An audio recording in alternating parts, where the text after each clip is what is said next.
पंख पार्ट 10। पिछले भाग में आपने सुना गुड़िया ने कंप्यूटर सेंटर ज्वाइन कर लिया है।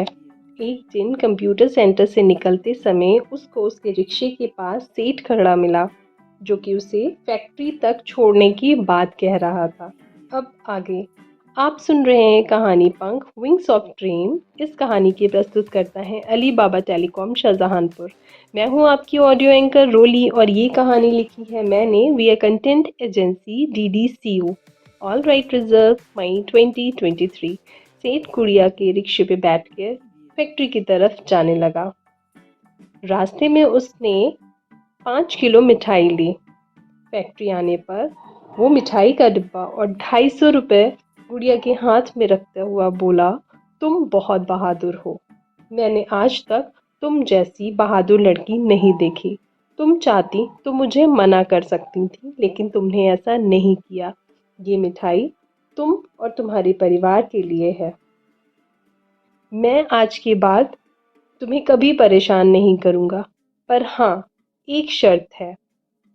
वो पैसे जो तुमने अपने परिवार के लिए मुझसे उधार लिए थे, उनको तुम 10,000 रुपये महीना करके वापस कर दो।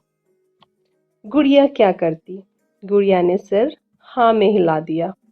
गुड़िया का मन अब उलझनों से घिरा हुआ था। उसने सोचा, अपना खर्चा तो ठीक है, पर अब ये सेठ के 10,000 रुपये महीने में कैसे निकालूंगी?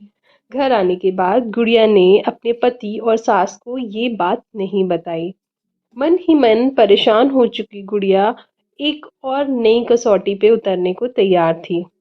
कुमुद और जोहरा के साथ बैठ के बहुत कुछ सोचने के बाद उसने सोचा कि अब बबलू की तबीयत में भी सुधार है, उसकी नौकरी का कोई ना कोई जुगाड़ करना पड़ेगा।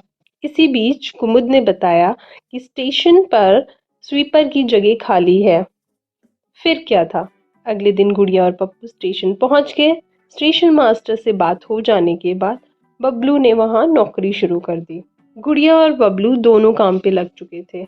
निशा के वहां गुड़िया ने कंप्यूटर पोंछने के साथ साथ कंप्यूटर सीखना भी शुरू कर दिया था। एक शाम निशा ने गुड़िया से बच्चों और परिवार के बारे में पूछा, तो गुड़िया ने बताया कि उसकी 5 साल की बेटी पूजा को स्कूल भेजने के पैसे अभी नहीं हैं। निशा ने इस बात को गंभीरता से सुना और कहा, पैसे नहीं है तो क्या हुआ, हम हैं ना। कल से पूजा हमारे साथ कंप्यूटर इंस्टीट्यूट आएगी। तुम्हारी जानकारी के लिए बता दूं कि बल्ब के आविष्कार थॉमस अल्वा भी घर में बैठ के ही पढ़े थे। दुनिया और भारत की बहुत सारी हस्तियां घर में खुद से ही पढ़ी हैं। ड्रॉप आउट आजकल हमारे यहाँ फील्ड में बहुत ही कमाल कर रहे हैं। जब गुड़िया ने पूछा, ये ड्रॉप आउट का मतलब क्या होता है, तो निशा ने बताया, जो लोग किसी कारण अपनी पढ़ाई पूरी नहीं कर पाते हैं उन्हें ड्रॉप आउट कहते हैं। दोनों के बीच तय हुआ कि पूजा को कंप्यूटर से पढ़ाएंगे।